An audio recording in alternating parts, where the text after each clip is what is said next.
Hello नमस्कार दोस्तों, आप सभी का स्टार परिवार में स्वागत है। दोस्तों, आज के इस वीडियो में हम आपको कक्षा 9वीं विषय हिंदी के सारे इम्पोर्टेंट क्वेश्चन आज हम देखने वाले हैं। जो विषय हिंदी में वेरी मोस्ट इम्पोर्टेंट क्वेश्चन होते हैं, आज हम आपको वो बताने वाले हैं। तो आपके लिए ये वीडियो है जो बहुत ही इम्पोर्टेंट है। आपने अपनी तैयारी अच्छे तरह से कर ली होगी, लेकिन जिन बच्चों ने अभी तैयारी अच्छे से नहीं है उनकी, तो वो इस वीडियो को ज़रूर देख लें, क्योंकि यहाँ से आपको पूरे क्वेश्चन फंसने वाले 90% क्वेश्चन यहीं से इस वीडियो से आपको आ जाएंगे। तो आपको अपनी तैयारी में और मजबूत करना है, तो आपको यह वीडियो ज़रूर देखना है। तो आपको अपने सभी दोस्तों तक शेयर करिए और उनको वो सभी लोग इसको बिल्कुल आपको एकाग्रचित होकर इसके जो प्रश्न हम बता रहे हैं आपको वो उनके आंसर देख लेने हैं। ठीक है, तो पहले हम ब्लूप्रिंट देख लेते हैं। जैसे यहाँ पर देखो, आपको प्रश्न क्रमांक 1 से 5 तक, इकाई 1 से इकाई 5 तक में जो वस्तुनिष्ठ प्रश्न है वो 30 नंबर के प्रश्न आने हैं। तो ये तो आपको पता ही होगा। ठीक है, और आपठित बोध यानी एक आपठित गद्यांश आता है, वो उस वह 4 नंबर का आता है। ठीक है, ये तो आपको करना होगा, क्योंकि आपठित होती हैं तो इनको आपको स्वयं करना पड़ता है। पत्र लेखन पत्र यानी 2 प्रकार के पत्र होते हैं, एक औपचारिक पत्र या फिर अनौपचारिक पत्र। तो इनमें से कोई एक आएगा, या तो औपचारिक पत्र आ जाएगा या अनौपचारिक पत्र। औपचारिक पत्र कौन से होते हैं? जो हम सहकारी, सरकारी या फिर स्कूल या फिर नगर निगम के लिए लिखते हैं, वो औपचारिक। और अनौपचारिक जो अपने सगे संबंधियों के लिए लिखे जाते हैं। ठीक है, इनमें से ये क्वेश्चन आएगा 4 नंबर का।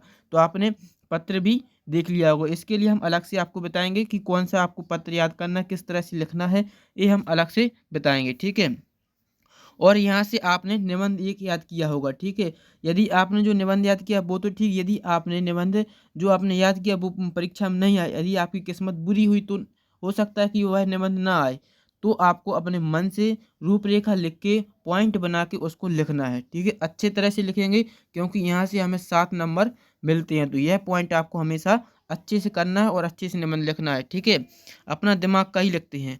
अब यहाँ से आएंगे अपने प्रश्न उत्तर। तो यहाँ से आप देखो, क्षैतिज भाग 1 जिसे हम बोलते हैं गद्य खंड।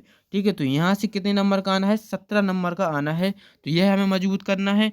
और क्षैतिज भाग जो काव्य खंड है, यहाँ से भी हमें कितने नंबर का आना है?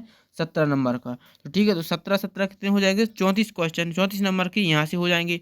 ठीक है, और आगे देखेंगे तो यहाँ पर देखो काव्यबोध। काव्यबोध से हमें कितना आना है? काव्यबोध से 10 नंबर का आएगा काव्यबोध। अब 10 नंबर में यहाँ पर क्या क्या पूछ लेंगे? काव्य की परिभाषा पूछ सकते हैं, रस की परिभाषा, रस की प्रकार, रस के अंग कितने होते हैं, छंद की परिभाषा क्या है, या फिर उनके उदाहरण भी पूछ सकते हैं। 2 नंबर से क्वेश्चन बन सकता है। ठीक है, 2-2 नंबर से पूछ सकते हैं। यहाँ पर आपको इनकी परिभाषा और इनके उदाहरण आपको देख लेनी है। ठीक है, और आगे देखो भाषा बोध। भाषा बोध में क्या आ जाता है? जैसे संधि है, समास है। ज़्यादा आपको गहरा नहीं पूछेंगे, बिल्कुल आपको बेसिक लेवल का पूछा जाएगा। पारिभाषिक शब्द हैं, विलोम शब्द हैं, औपचारिक प्रत्यय, ये सब हैं जो आपको भाषा बोध में आएंगे। मुहावरे और लोकोक्तियाँ। ठीक है, तो ये सब आपको पढ़ लेना है 8 नंबर में। और यहाँ पर कृतिका से कितने नंबर का? 8 नंबर का आना है। ठीक है, तो अभी हम आज आपके लिए इस वीडियो में प्रश्न उत्तर को बता रहे हैं कि कौन कौन से प्रश्न उत्तर करने हैं जो आपकी परीक्षा दृष्टि से इम्पोर्टेंट हैं। चलिए तो देख लेते हैं, हम एक एक करके देखते हैं। यहाँ पर देखो, कक्षा 9वीं विषय हिंदी इम्पोर्टेंट क्वेश्चन है, जो यह हमारा आज का टॉपिक है, इसको हम करेंगे। तो यहाँ पर जैसे ही आप निकालेंगे, सबसे पहले जो गद्य खंड की हैं वो हम देख रहे हैं। तो गद्य खंड में आपको पहला प्रश्न क्या आ जाएगा? कांजी हाउस में कैद पशुओं की हाजिरी क्यों ली जाती होगी? यह इम्पोर्टेंट क्वेश्चन है, आपको यह भी करना है। ठीक है, तो जो भी इम्पोर्टेंट वो हमने अभी बताए हैं, इनके प्रश्न उत्तर अभी नहीं हम बता रहे, आपको क्वेश्चन पर बता रहे, क्योंकि आपके पास इनके आंसर हैं। यदि आपको कोई प्रश्न के आंसर नहीं है तो आप कमेंट कर सकते हैं, तो हम आपको उनके प्रश्नों की पीडीएफ दे देंगे। ठीक है, दूसरा प्रश्न क्या है? छोटी बच्ची को बैलों के प्रति प्रेम क्यों उमड़ आया? ठीक है, यह भी इम्पोर्टेंट क्वेश्चन है। दूसरा अगला प्रश्न क्या है? किन घटनाओं से पता चलता है कि हीरा और मोती में गहरी दोस्ती थी? तो यह भी इम्पोर्टेंट क्वेश्चन है, कई बार परीक्षा में पूछा गया है। ठीक है, अगर देखो प्रश्न, उस समय के तिब्बत में हथियार का कानून न रहने के कारण यात्रियों को किस प्रकार का भय बना रहता था? तो यह भी इम्पोर्टेंट क्वेश्चन है। ठीक है, तो ये आपको याद करना है। अब आगे देखेंगे, लेखक लेखक लड़कोरों के मार्ग में अपने साथियों से किस कारण पिछड़ गया था? ये क्वेश्चन याद करना है। लेखक ने शंकर विहार में सुमति को उनके यजमानों के पास जाने से रोका, परंतु दूसरी बार रोकने का प्रयास क्यों नहीं किया, यह भी इम्पोर्टेंट क्वेश्चन है। अपनी यात्रा के दौरान लेखक को किन कठिनाइयों का सामना करना पड़ा, ये आपको देख लेना है। अगला प्रश्न है, लेखक के अनुसार जीवन में सुख से क्या अभिप्राय है। ठीक है, तो 4 क्वेश्चन ये हो जाएंगे, आपको इनके आंसर देख लेने हैं। ठीक है, 8 प्रश्न हो गए। अब आगे देखो, तो 9वां प्रश्न क्या है हमारा। 9वां प्रश्न है, लेखक के अनुसार जीवन में सुख से क्या अभिप्राय है। ठीक है, तो यह इंपॉर्टेंट क्वेश्चन है। आज की उपभोक्तावादी संस्कृति हमारे दैनिक जीवन को किस प्रकार प्रभावित कर रही है, यह भी देख लेना है। लेखक ने उपभोक्ता संस्कृति को हमारे समाज के लिए चुनौती क्यों कहा है, यह भी इम्पोर्टेंट क्वेश्चन है। ठीक है, तो 11 क्वेश्चन हो गए हैं। आगे देखो, 12वां प्रश्न क्या है। 12वां क्वेश्चन है कि किस घटना ने सालिम अली के जीवन की दिशा को बदल दिया और उन्हें पक्षी प्रेमी बना दिया, तो ये आपको देख लेना है। अगला देखो, लॉरेंस की पत्नी फ्रीडा ने ऐसा क्यों कहा होगा कि मेरी छत पर बैठने वाली गौरैया लॉरेंस के बारे में ढेर सारी बातें जानती है, तो ये भी क्वेश्चन इंपॉर्टेंट है, कई बार परीक्षा में पूछा गया है। ठीक है, तो इसको भी देख लेना है। अगला क्या है, सांवले सपनों की याद शीर्षक की सार्थकता पर टिप्पणी, ये इंपॉर्टेंट क्वेश्चन, ये भी आपको देख लेना है। ठीक है, आगे देखेंगे क्या है, हरिशंकर परसाई ने प्रेमचंद का जो शब्द चित्र हमारे सामने प्रस्तुत किया है, उससे प्रेमचंद के व्यक्तित्व की कौन कौन सी विशेषताएं उभर कर आती हैं, ये क्वेश्चन देखना है।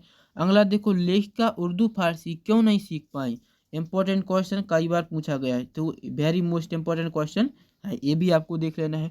लेखिका ने अपनी माँ के व्यक्तित्व की कौन सी विशेषताओं का उल्लेख किया है, ये भी क्वेश्चन आपको देखना है। ठीक है, तो ये हो जाएंगे अपने 17 क्वेश्चन। 17 क्वेश्चन हो गए। अब आते हैं काव्य खंड। गद्य खंड में से आपको केवल 17 प्रश्न ही करने हैं। ठीक है, अब काव्य खंड में देखेंगे तो काव्य खंड के इंपॉर्टेंट क्वेश्चन देखो, जैसे मानसरोवर से कवि का क्या आशा है। पहला प्रश्न क्या है, मानसरोवर से कवि का क्या आशा है। दूसरा प्रश्न देखो, कवि ने सच्चे प्रेमी की क्या कसौटी बताई है, दूसरा प्रश्न करेंगे याद। तीसरा प्रश्न क्या, इस संसार में सच्चा संत कौन कहलाता है, तीसरा प्रश्न हो जाएगा।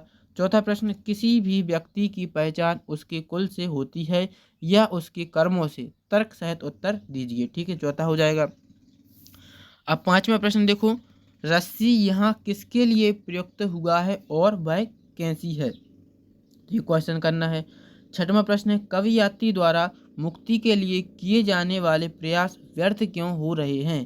ठीक है, 6वां प्रश्न करेंगे, कवि यात्री का घर जाने की चाय से क्या तात्पर्य है, तो 7वां प्रश्न आपको कर लेना है।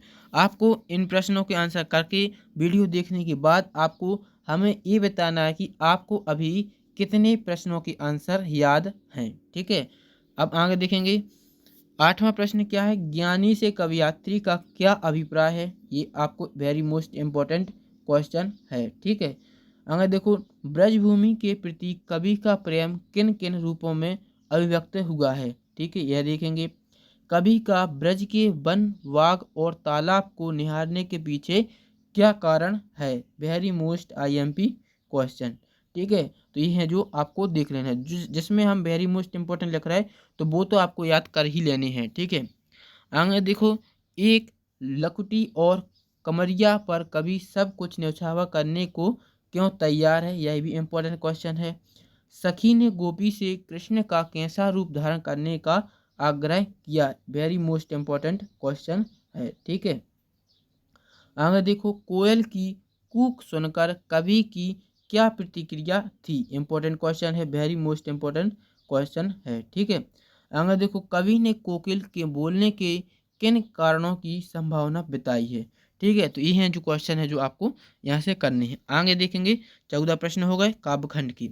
अब यहाँ पर देखो 15वां प्रश्न क्या है, अर्धरात्रि में कोयल की चीख से कवि का क्या आशय है। ठीक है, तो यह भी आपको कर लेना है। ठीक है, आगे देखो, कवि को कोयल से ईर्ष्या क्यों हो रही है, वेरी मोस्ट आईएमपी क्वेश्चन, कवि को कोयल से ईर्ष्या क्यों हो रही है। ठीक है, आगे देखो, हथकड़ियों को गहना क्यों कहा गया है, इंपॉर्टेंट क्वेश्चन। कवि ने गांव को हारता जनमन क्यों कहा है, यह भी देख लेना है। गांव को मरकत डिब्बे सा खुला क्यों कहा गया है, इंपॉर्टेंट क्वेश्चन है। ठीक है, आगे देखेंगे, 20वां प्रश्न क्या है, अरहर और सनई के खेत कभी किसे दिखाई देते हैं? इंपॉर्टेंट क्वेश्चन, ठीक है। लता ने बादल रूपी मेहमान को किस तरह देखा और क्यों? ठीक है, ये क्वेश्चन करना है। मेघ रूपी मेहमान के आने से वातावरण में क्या परिवर्तन हुए हैं? वेरी मोस्ट आईएमपी क्वेश्चन, ठीक है। तो ये हैं जो आपके काव्य खंड की हैं जो क्वेश्चन। तो गद्य के कितने थे? 17 और काव्य के हैं 22। आपको इतने ही क्वेश्चन करने हैं और आपको यहाँ से 90% प्रश्न है जो यहाँ से आपको फंस जाएंगे, ठीक है। तो इतना आपको करना है हिंदी में, और आपको एक अलग से एप्लीकेशन और आवेदन पत्र, निबंध, ये सब आपको कर लेने हैं। यदि आपको हमारे द्वारा जो क्वेश्चन आंसर दिए गए हैं यदि पसंद आए तो चैनल को लाइक करें और सब्सक्राइब जरूर करें।